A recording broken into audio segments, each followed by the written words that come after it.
ये मेरे पास उसका 10th एडिशन है जो इसके पहले भी एडिशन आ चुके हैं, लेकिन 10th एडिशन में बहुत सारी चीज़ें अरेंजमेंट्स के पॉइंट ऑफ व्यू पे बेहतर है। यानी इन्होंने फिजिकल जर्नल्स को अलग कर दिया, मेंटल जर्नल को ज़रा पढ़ने के लिए रीडर्स के लिए आसानी पैदा कर दी।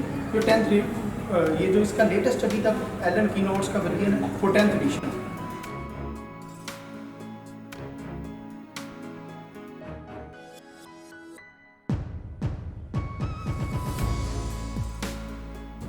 अपना एक खास कलर डिफाइन कर ले, उसमें एक धागा फेर दे ताकि दूर से पता चल जाए ये फलां बंदे की रस्सी, ये फलां बंदे की, ये फलां बंदे की। अब एलन कीनोट्स ने यही कहा मटीरियल, एलन कीनोट्स में किया, उन्होंने कहा मेडिसिन को एक थ्रेड में प्रो दें कि ये तो होगा ही होगा ना, ये उस मेडिसिन का जनरल थीम है।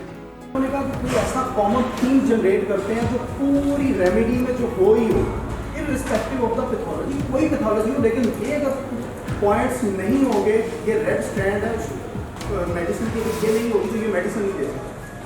जिस तरह अगर कैमोमिला के पेशेंट में मैं आगे बताता हूँ, उन्होंने कहा कि अगर कैमोमिला का पेशेंट बड़ा पुरस्कून है, पुरअमन है, तो वो कैमोमिला है ही।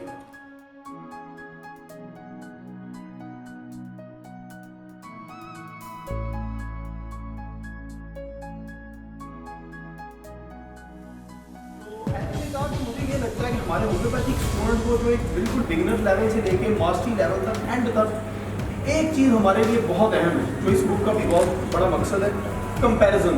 हम मेडिसिन को बार बार कंपैरिजन करें, और कंपैरिजन हम कैसे करते हैं, जब हमें एक मेडिसिन का कंप्लीट पता होगा, फिर हमें दूसरी मेडिसिन का भी कंप्लीट आइडिया होगा कि ये एक्चुअल में क्या है, फिर दोनों को सामने रखते हैं। जिस तरह मैं आगे थोड़ा बताऊंगा कि कैमोमिला और साइना की बहुत सारी अलामत मिलती है, लेकिन वो थोड़ा सा जो फर्क है वो क्या है, वो डिफ्रेंसिएशन हमें आनी चाहिए। इस बुक ने इस चीज़ को बड़ा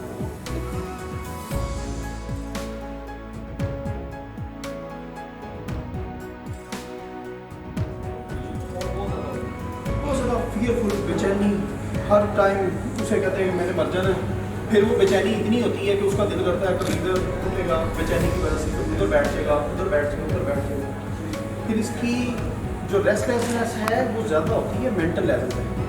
फिर मेंटल लेवल पे होती है, अक्सर आपने पेशेंट को देखा होगा, घर में कोई बुजुर्ग है या कोई खवातीन कोई होगा ना, घर में पेशेंट ऐसा हो, सारे घर वालों का जीना नाम किया होगा, आप ऐसा करो मेरे लिए हो गए हो, आपने वो फलां डॉक्टर को बुला लिया, अब वो उसकी बेचैनी उसको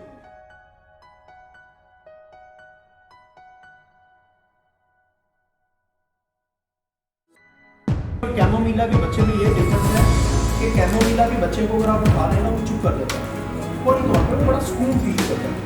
साइना का बच्चे को थोड़ा सा सुकून को नहीं फील करता, वो नहीं फिर भी जारी रखता है। साइना के बच्चे को उठा लें ताकि बस, इवन साइना के बच्चे को अगर आप कुछ कोई देख लेना तो उसे तभी गुस्सा आता है, उसे टच कर देना, कोई आप प्यार से टच कर दे किसी बच्चे को, तो ऐसे कुछ लेके पता नहीं आपने आप तो परेशान हो जाए।